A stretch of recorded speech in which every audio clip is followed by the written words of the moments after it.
Hey guys, Zeteo here, doing a replay analysis for LostDeadMan as they play the red player at the bottom left against our blue player, Pro rANDY, playing as, they're both Armada, it looks like.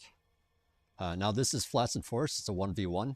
LDM is a little bit more known for 8v8s and streaming, so I'll try to cover a lot of differences between 8v8s and 1v1s. On 1v1s, you are in control of the entire space, right? There's no ally to like fall back to cover half the map, or in an 8v8, it'd be, your share of the map would be an eighth of the map. So there's quite a few differences here just because of that. Now this is Flats and Force. Wind is quite low, 4 to 12 for minimum, 12 maximum, average of 9.2. So wind is technically better than solar here, even though it is lower. That's mostly in part because the wind floor or the wind minimum is 4, which if it's higher than 5 or 6, it's good to do winds, or it's going to be more metal efficient to do wind, I should say.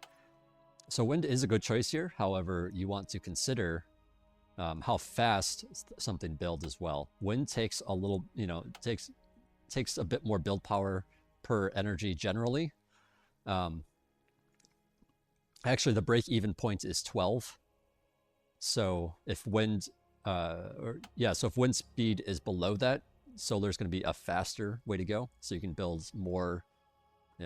So basically, I'm saying is it's okay to open solar here, even if the wind's higher, just to get your feet off the ground, expanding, doing stuff. But it does cost you, quite a bit of metal, so you have to consider that as well. 150 is quite a bit if you're like opening with it. Andy here electing to go for only one solar. Wind has been quite good. So just right now just one con expanding with winds, another one grabbing extractors. Lots of ticks out here to be aggressive with. And LDM here, meanwhile, going right into blitz production after just a few rovers here. This is pretty typical in an 8v8 to just have a few, because you want to, you only have a certain number of mexes, and spending too much time producing scouts means you're going to have less, battle-y kind of units. And if you're in charge of a smaller chunk of lands, you don't have to, or you don't, like raids and scouts are not going to be able to get in as easily, basically. Blitzes being a step up from that. They are faster, they're raiders, but like at this point in the game, they're actually more of the battle-y unit. And then, doing like a heavier thing like a medium tank or Janus or something would just be a plain mistake because they're too slow. I mean, actually, medium tanks are quite fast, but if you're pulling that much metal into it, you're going to have a lot less of them, and it's going to be harder to control the territory. Speaking of which, though, let's talk a little bit about these spawn locations. So LDM has elected to go in the bottom corner here, and Andy is at the more of the middle part of the map. So what this allows Andy to do is quickly expand towards the center, and this is really key to have. Not only because of the metal like income that you get from having that spot and how easy it is to grab mexes that are like in bigger chunks nearby, but also because if you control that, it's harder for raids to go through. They have to go around that position because you don't really want raiders to be your fighting force, or they're not going to be very good at assaulting. So, having to go around, and as this circle becomes bigger, with if you put down lab there and just have more control of this territory, now you have to swing all the way around. You have to go even further around to get a raiding done. So this becomes more protected because of that. But yeah, this starting position for LDM is a little bit more safe. Like it's in the corner. It's, you only have so many places to defend early on. Whereas Andy's is a little bit more exposed, but allows him to control this back area, once he, has enough units out. It's a lot easier. So we'll see if these blitzes are able to do something. There's 4 of them here, which is, it's enough to take out an LT. You can take this out, basically, and then just keep moving through. So, he can get quite a bit done there if Andy's not careful. Looks like his con's being shooed away by these ticks. If these pay attention, they could definitely take that out. And that's kind of a big deal. Vehicles, they're more expensive compared to cons. Cons are only 110. They build a little bit faster. It's not as big of a deal losing them. But yeah, losing a vehicle con here kind of hurts a lot because your expansions are generally a little bit slower as the vehicle opener because of that metal cost. It's a little bit harder to get a whole bunch of guys out. You know, if we look here, it's like Andy here has, you know, 5 pawns and 2 ticks. You know, there were 4 blitzes here, but you know, Andy is able to crank out some extra cons, even though he has like enough to defend, or you know, barely enough to defend. Not really enough to defend because it's so large, but you know, able to run around and get guys places. So this is allowing LDM to keep sending raids off basically, and so they're gonna get caught here. At least these 3 are, but there's another one coming, and so he's going to be able to do some work with that maybe too. Personally, I think it would have been a better choice to like first send your, you know, like if you sent your first raid this way, send your second one this way. You know, and then if the first raid hits resistance, then you just like back them out and then let the second raid do some work. You know, so you're like generating this threat at the bottom right of the base in this location. And then you keep them alive so that that threat is still there. And he has to like keep in mind that there's blitzes there. And so if he sends his units to deal with the raid up here, well, now all of a sudden these can swoop in, or, you know, or vice versa. Like, you know, it gives you options for multiple attacking paths and forces Andy to respond to both properly, which, you know, I'm sure Andy could, but it can catch a lot of players off guard. But yeah, just going into solar, metal is getting quite high here, so I would definitely like to see some more guys producing some more wind here, or, you know, doing some solar as well. Either way, just like trying to get this going faster. If we take a look at Andy's base here, he's spending it quite a bit better, and it's on wind, so I mean, it's like, you know, it takes a while to build all that up, but doing a reasonable job here. Just adding more con turrets. He's up to 3 here. Probably a 4th one coming down pretty soon. But yeah, here's those blitzes. Looks like this one just going after the wreckage here to prevent it from being resurrected. That's one of the nice things about bots, right? You get those resurrectors. They can come out, you know, pick up those cons, and since they're quite a bit faster, can do quite a bit with that. But yeah, the constructor gets picked off here. And yeah, this blitz is gonna get taken out soon, but the second one follows it up, taking out these mexes. The mexes are not really that big a deal, to be honest. It's more about the constructors. Taking out the constructors so that they can't rebuild what you destroy, and so that they have to like send a whole another con over, and it's like this whole annoying thing to have to deal with. But LDM actually doing pretty good here with expansions. You know, taking out those cons and stuff were a big deal. You know, and I think that just has, or in a way, it goes to show you like the strength of the vehicles, especially in numbers. But now, since LDM has lost quite a few units, you know, there's a lot of pawns here that could potentially do like a nice counterattack. So LDM needs to be careful at this point. But yeah, it's still some issues with this. Yeah, that's really one of the hardest things transitioning from 8v8 to 1v1s. The sheer number of amounts of metal that you get, and like needing to spend it, and you know, also just like covering the entire space. Because like, yeah, it's hard to get radar everywhere on this map. Like this one, for example, only sees that much. You know, so there's so much more of the map to see.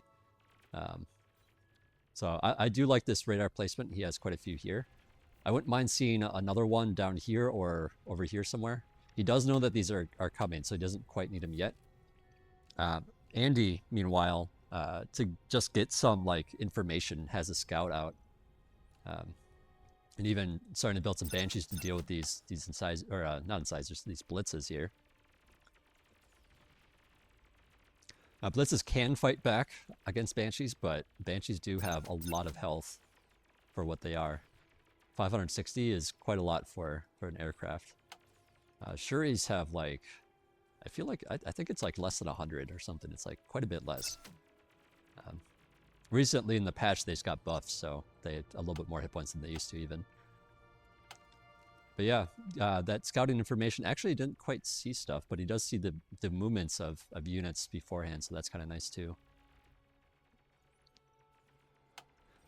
But yeah, spending's doing a little bit better here. LDM getting his own fighters out to deal with, you know, these banshees in the back. So yeah, unfortunately, these banshees are going to be very efficient because these blitzes can't really fight them. But yeah, there's a lot of re-expanding he needs to do back here. And I wouldn't mind seeing him make some air cons to do that with because, oh, these blitzes getting on top of the production a little bit. Taking out some turbines. But of course, you know, since each turbine gives you so little on this map, like, you just, like, killing off some wind turbines is just not as impactful as you might think. If you have enough cons out, like, it's pretty easy to rebuild it too. Big raid here on the bottom. But yeah, unfortunately, not quite enough generation here for LDM on energy. Yeah, this is a lot of pawns. So I think these pawns are going to be able to jump on these solar. Take out the, you know, some concerts. A little bit of damage too. It's not going to be like a ton either. You know, simply because there's like just going to be a lot of stuff. And so it's not like game-ending damage either way. But yeah, I feel like your expansions have slowed down. Like you're not replacing cons that were lost. This guy's idle. And I don't know if that's because you're noticing that your metal's like quite high, so you don't feel like that's as big of a need. But either way, like just like at this point, since you lost some energy, I wouldn't mind seeing even a third con building wind turbines. And just keep going with it, right? Because that's what you desperately need right now.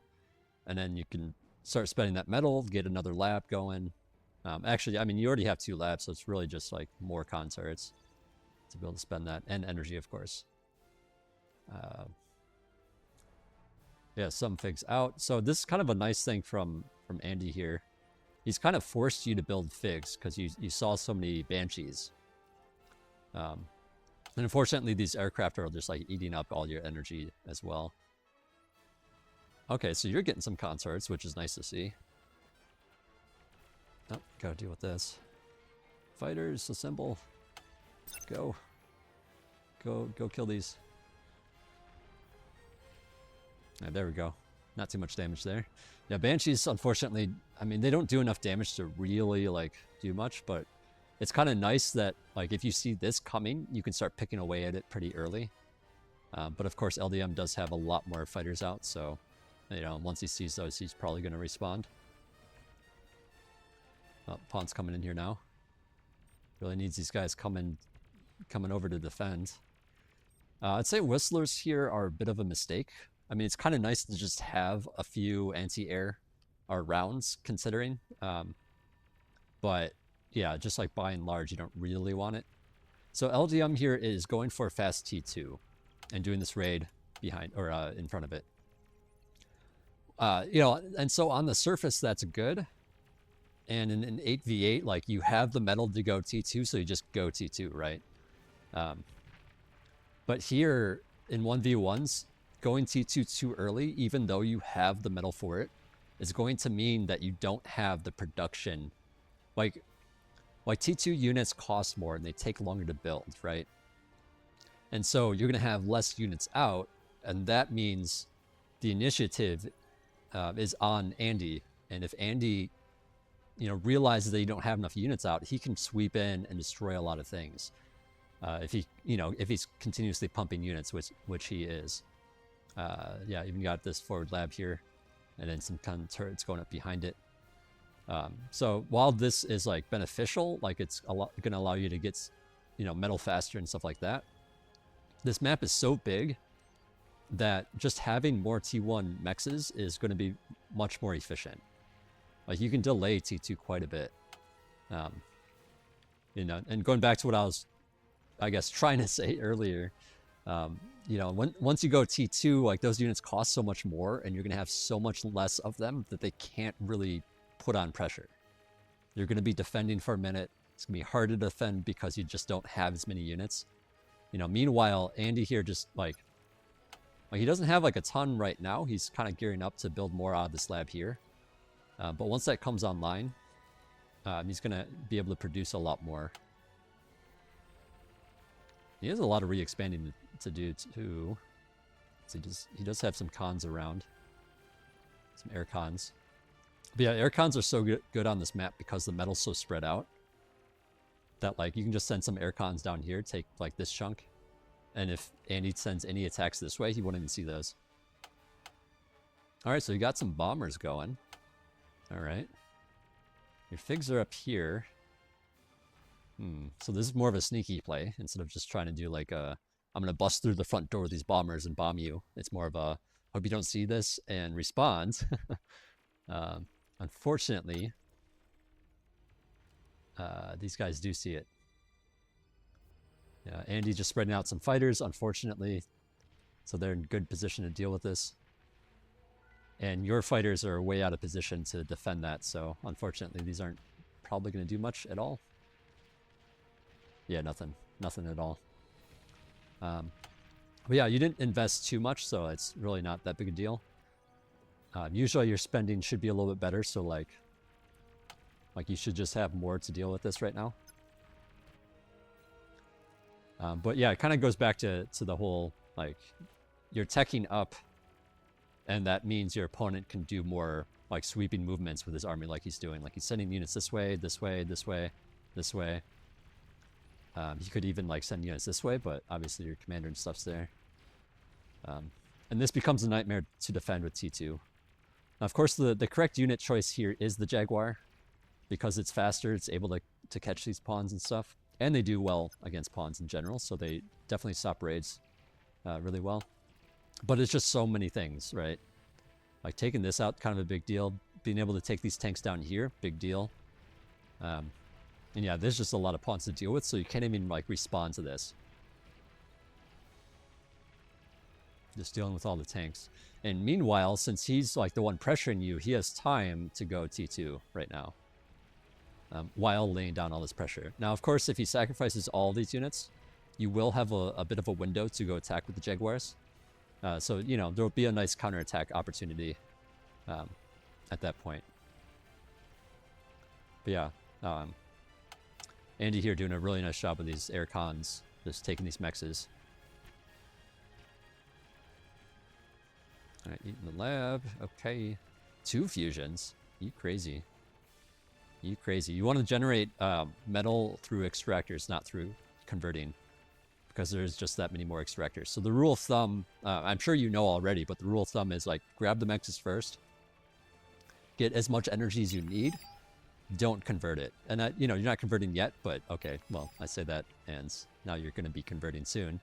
But yeah, this is just way less efficient than the extractors, especially T1 extractors. Are very efficient in terms of their cost versus production, whereas T2 extractors are definitely more worth it than the converters, but at the same time, you know, they cost a bit of metal, so like it takes time for them to pay off. So yeah, I would just be trying to grab more. But yeah, look at this, like because of that T2 timing, Andy has prioritized expanding off of T1 instead of going T2, so they just have a con all the way over here. And they're already starting to like grab stuff over here, and that is making you and more boxed in. I'm not sure if I pointed this out earlier, but basically like this position just allows you to go here rather quickly, and it allows you to go here rather quickly. And then all of a sudden you're boxed in and they have 3/4 of the map. So, you know, this is just like a big threat move in the middle, so very important. Very hard to deal with once it's like set up like this.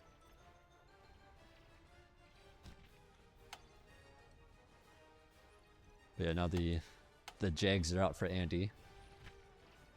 Sizable Jag force from you.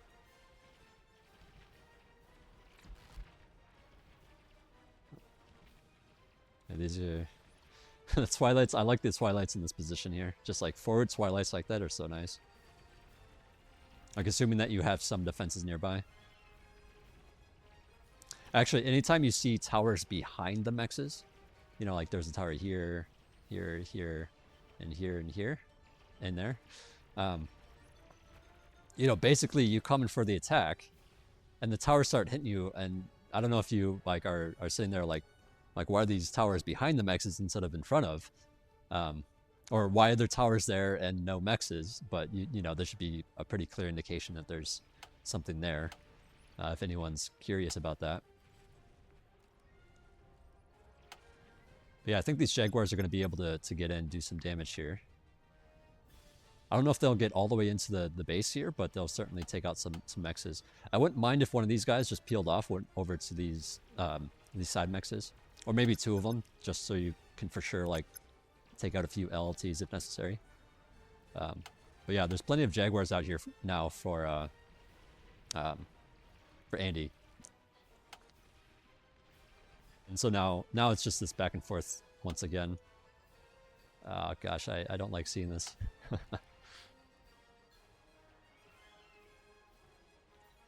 So we look over here, we shouldn't really see any converting. Converting bad.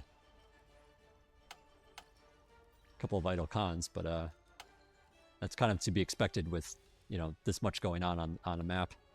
But yeah, lots of E storages, lots of wind, lots of T1 mexes, and defending it.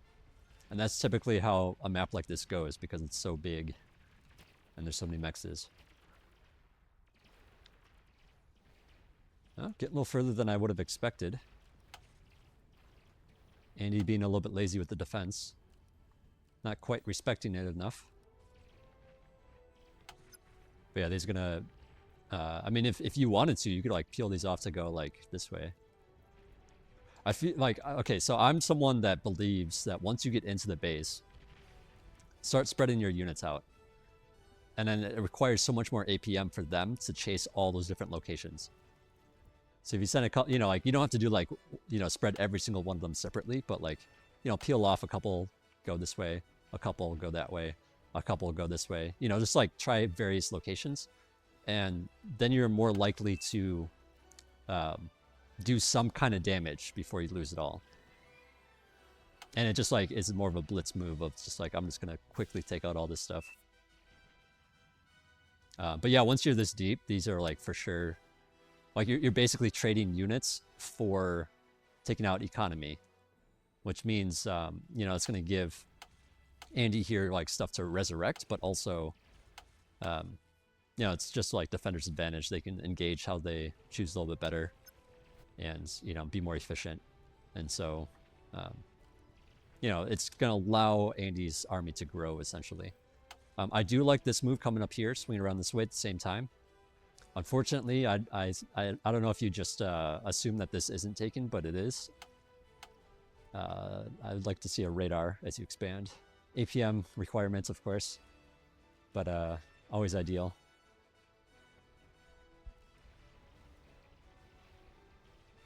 All right, so what are you doing back at base? Okay, still producing guys out of your factory here, still producing T2. Could definitely use some more consorts. I mean, yeah, so in a 1v1, you need like way more consorts because you just have that much more metal to work with. And I think that throws a lot of people off.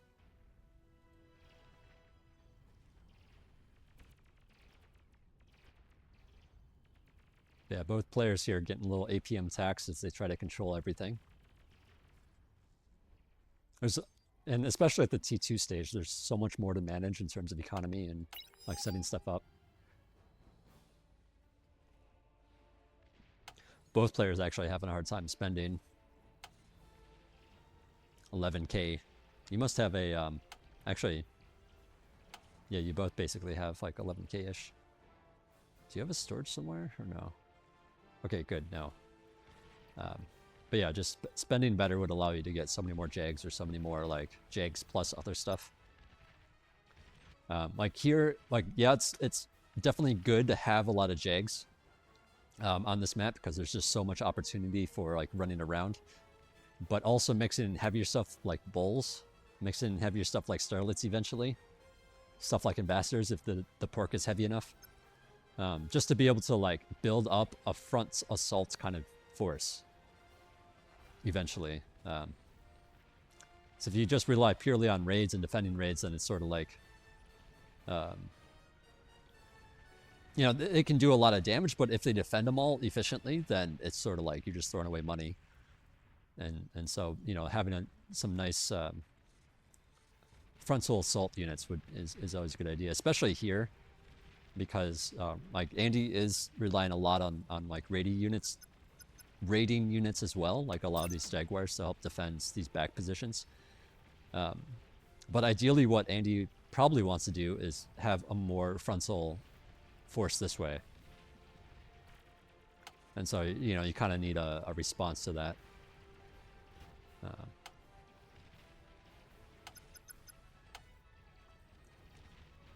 But yeah, man, these T2 cons, like, they're all up in your business. It's building building towers, man. It's pretty rough. I mean, at this point, it's like he owns like so much of the map compared to you. And I think that primarily goes back to like when you got T2. Like instead of prioritizing expansion, you prioritize teching. And you know, expansion is just that much more important. Why can't I erase this line? That's really weird. And so yeah, with all that extra money, you know, and because you know you're sacrificing units for buildings essentially for economy, you know, he's able to just have a bigger force in a way. I say that, but your army value is actually higher. I suppose some of it just has to do with the bulls. So it just looks like they have a lot. Oh, these twilights are so annoying. I mean, it's especially in like on a big map like this, like you don't have the APM to be like, oh, I'm gonna attack this and this and this, and like meanwhile your base is dying. It's just not gonna work out. It's kind of a nice find. You know, it's like 2,000 metal right there. But yeah, at this point you're getting so boxed in, you've lost so much, and you're unable to take it back. So it's kind of doomed at this point for sure. But let's see what the next moves are. Looks like the next moves are T3. So Andy here, I think, went T3 first, and also producing T2 as well. So that's just like a lot of metal. So that gives you an opportunity to strike with these units that you got here. So I think, I mean, it looks like you're doing just that. You're like maybe going to run this way. And even having a bit of a force here is really nice. But also just prioritizing the bottom, because you know that you cleared out a lot of the top, and so just having units on the bottom primarily, you know, because that's going to be a little bit more of an important focal point. But yeah, these are so annoying. Okay, you finally see one. But yeah, you attack it, then they get stunned, then they gotta sit there for a while, and it's like, this whole thing. But yeah, because of these stronger units from Andy coming out with the T3 lab, you know, if you look at this, he only has one Razorback. Like, he doesn't really have much else. Now, he can definitely afford to lose ground. Like, it's not that big a deal. It's like probably a calculated move on his part. You know, but you know, it just kind of goes to show you that these units are here because he went T3 first.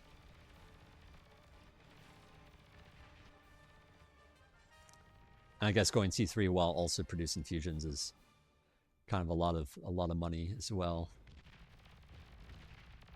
I wouldn't mind seeing some more air cons from Andy, just like taking these all back. Just say, haha, you destroyed it. You destroyed my mexes. I can just rebuild them like in a second. Be OP. But yeah, this is going to become really important because with T3, once they start fighting and falling, those wrecks are worth so much more, and you know, being able to pick up the T3 units, resurrect them, is a big deal. So where you attack, how you attack, is very important here. A little bit careless, losing that guy there. And unfortunately, this just kind of feed a little bit. You're probably paying more attention to this though. Personally, actually looking at this, I wouldn't mind if you peeled these, or if you split these up a little bit, because you don't need 3 Jaguars attacking a stack of wind turbines, right? You could have like one going somewhere, another going somewhere else, a third going somewhere else. It is nice having these two groups, though. You're able to at least hit two different places. But also, I would recommend using fight move, or or queued up like movements or something, so that you're not just like constantly needing to babysit it, despite there being like nothing to confront them. Like these are sitting idle here for no reason.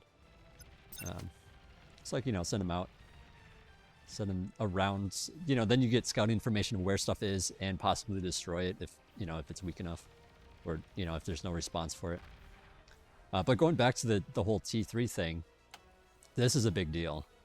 If LDM is able to pick up these res bots, he could potentially make a frontal assault and take this out. But that's if he doesn't sacrifice these, and if he like builds them up and defends the wreck pile here. But also, I do want to mention Andy here poking some units out this way, and then just coming right back.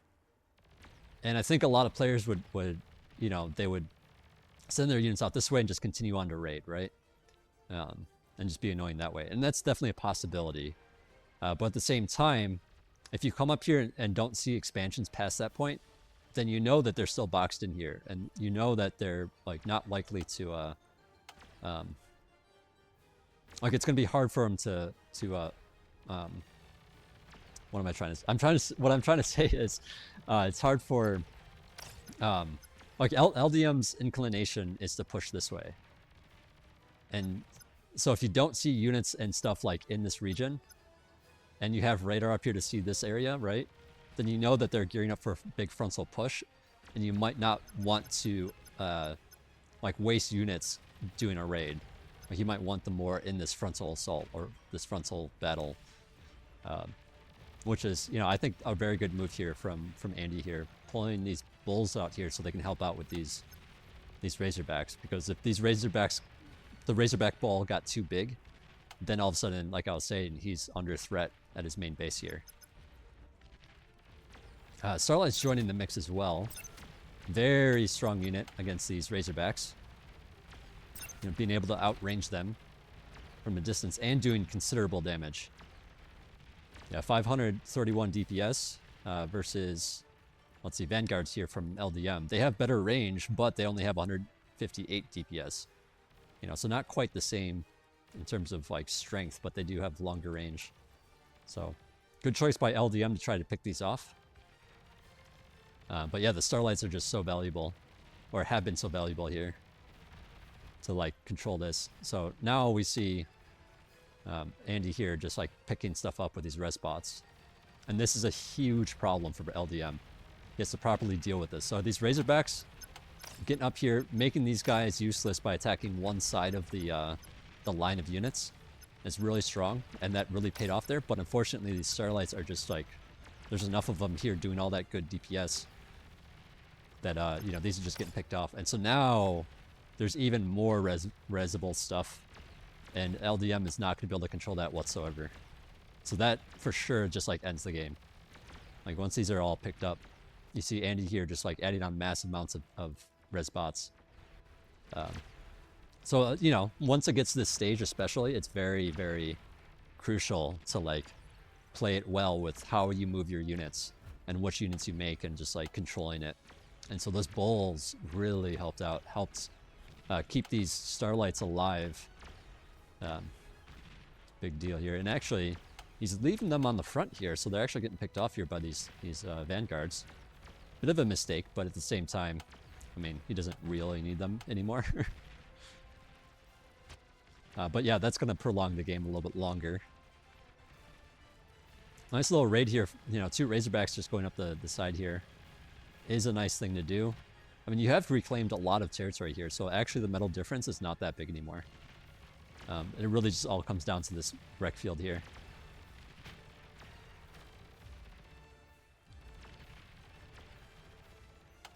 But yeah, I would suggest like taking care of your Razorbacks a little bit better, keeping them more alive. Let your Vanguards do more work, and possibly have more Vanguards. And ideally, like before you lose a whole bunch of Razorbacks to the Starlights. Because yeah, this is like just gonna grow and grow and grow from Andy here. But also just like the spam's really nice, right? The spam's really nice, but at the same time, the Starlights are like primarily like going after the Razorbacks instead of the spam. See, lots of spam being generated from Andy here. Is there any Junos? No Junos. That's unfortunate. It's a lot of ticks, a lot of production. Razorbacks in the back doing quite a bit of work here on the energy. So yeah, Andy here gonna need to rebuild some energy when he can.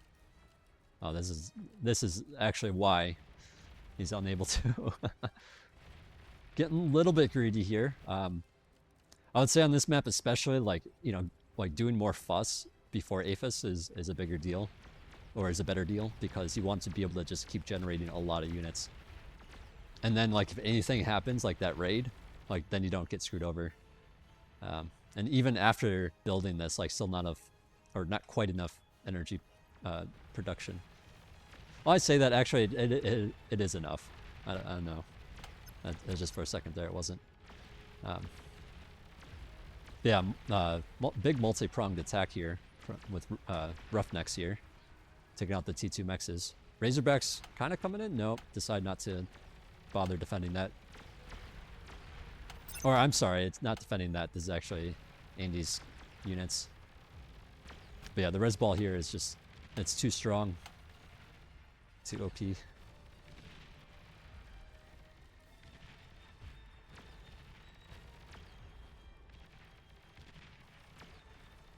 All right, getting tighten out. Definitely useful to have Titans here. Definitely a big, strong frontal push kind of unit, right? Super expensive, super strong. Can't have a lot of them. At least, you know, it takes a while to get a lot of them. You know, so this is like okay given the situation, but this also allows Andy to do stuff like this.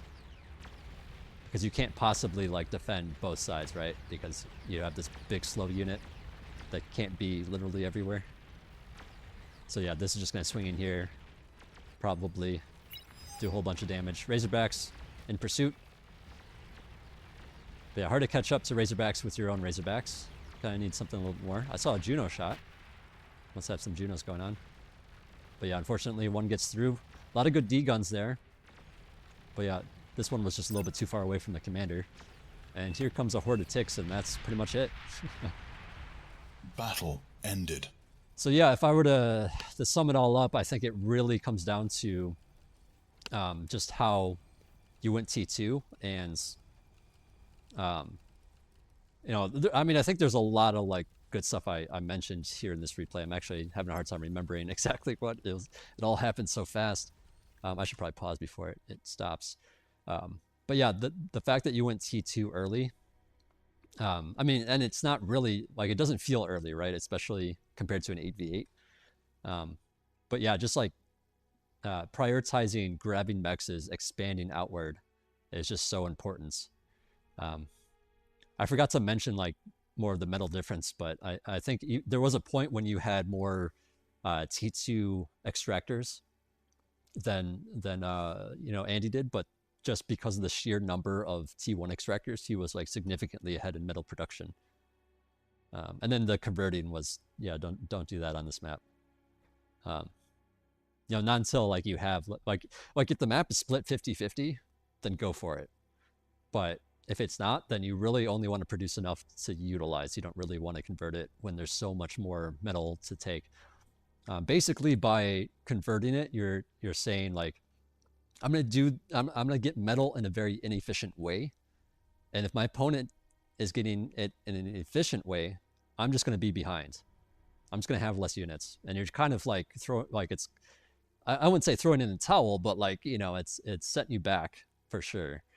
So kind of a big deal. Let's see, what else was there? I'm trying to remember. My memory is not so great, so bear with me. Oh wow, you actually got up a lot of Aphis at the end there. But yeah, territory, very big deal. You tried to regain some of it back. I think you're a little bit slow with the cons to like expand.